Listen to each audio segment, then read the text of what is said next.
श्रीराम जय जय राम. नाम कुठवर घ्यावे? नाम कुठवर घ्यावे?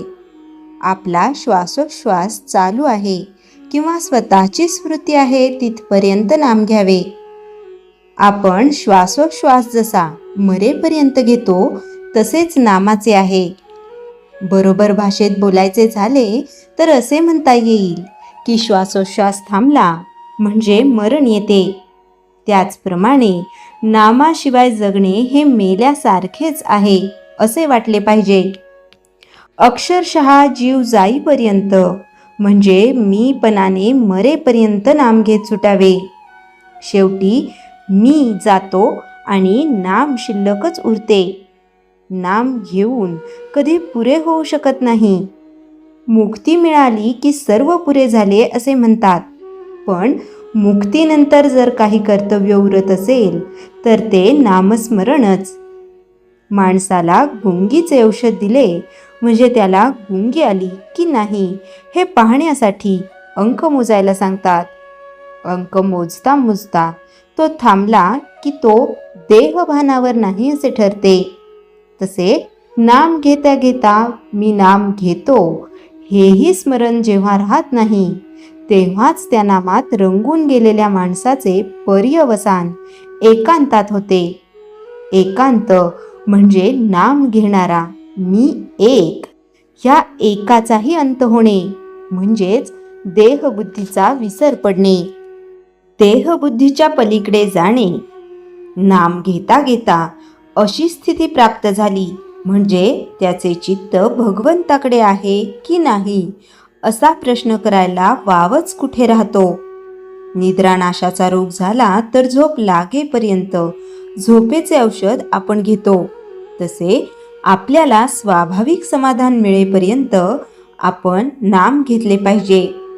नाम उपाधिरहित असल्याने आपणही उपाधिरहित झाल्याशिवाय नामाचे प्रेम आपल्याला येणार नाही. नामाने आनंदमय अशा भगवंताचे सानिध्य लाभून त्याची कृपा व्हायला वेळ लागत नाही.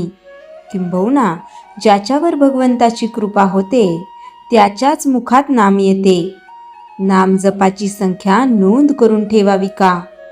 अमुक एक संख्येपर्यंत जप करण्याचा संकल्प केला असेल किंवा रोजचा काही कमीत कमी जप करण्याचे ठरवले असेल तर जपसंख्येची नोंद करून ठेवणे जरूर आहे.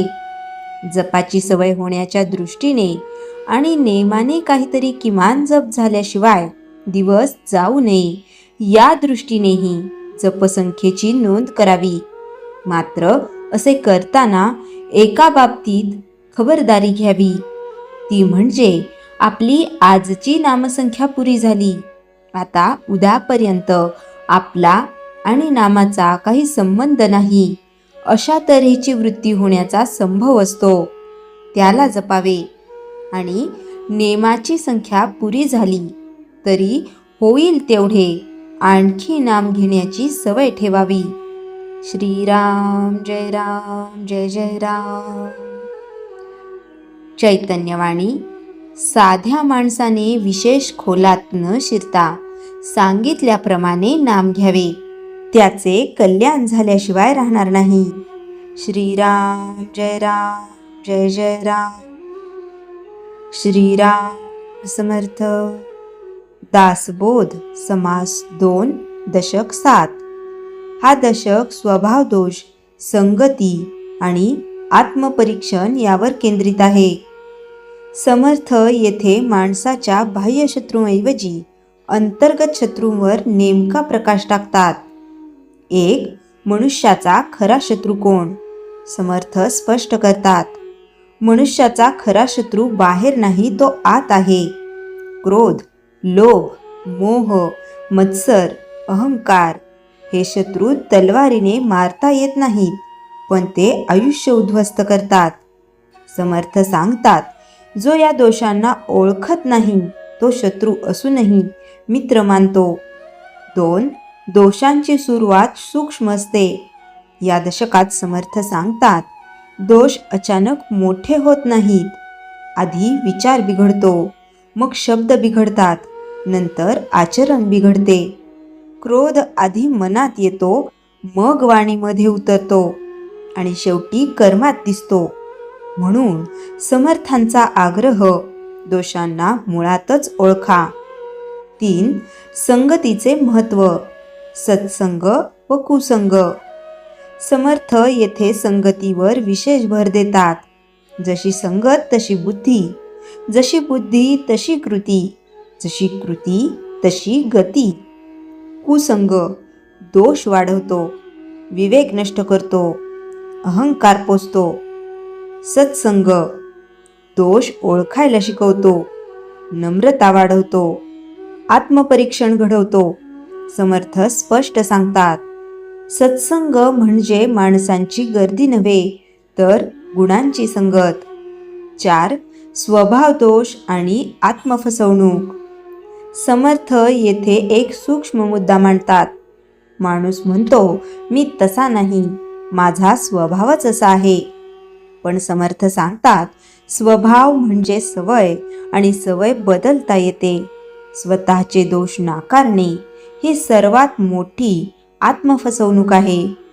जो स्वतःला तपासत नाही तो कधीच सुधारत नाही. 5. अहंकार सर्व दोषांचा राजा. या दशकात अहंकारावर विशेष प्रहार आहे. मी बरोबर, माझे मत श्रेष्ठ, मला कोणी शिकवू नये, हा अहंकार ज्ञान बंद करतो, अनुभव निष्फळ करतो, संत वचन व्यर्थ करतो. समर्थ म्हणतात, जिथे अहंकार आहे तिथे अध्यात्म पोहोचत नाही. 6. दोषांचे निराकरण कसे करावे. समर्थ उपायही सांगतात. स्वतःकडे प्रामाणिकपणे पाहणे, दोष लपवू नये पण जोपासूही नये, सत्संग धरावा, विवेक जागा ठेवावा. दोष दिसणे हीच सुधारण्याची सुरुवात आहे. समर्थ सांगतात, दोष दिसला तर तो अर्धा गेला समजा. 7. आजच्या जीवनासाठी अर्थ. आजचा माणूस चिडचिडा आहे, असहिष्णू आहे, स्वतःला योग्य ठरवण्यात मग्न आहे. समर्थांचा संदेश, समस्या काळात नाही, स्वभावात आहे. घर, नोकरी, समाज या सगळ्यात राहूनही स्वभाव शुद्धी शक्य आहे. उपसंहार, दासबोध समास 2 दशक 7 आपल्याला शिकवतो, शत्रू बाहेर शोधू नका, दोष आत ओळखा, संगत विचारपूर्वक ठेवा, अहंकार मऊ करा, आत्मपरीक्षणाला सवय लावा. समर्थांचा स्पष्ट आदेश, जो स्वतःवर विजय मिळवतो तोच खरा विजयी. श्रीराम समर्थ.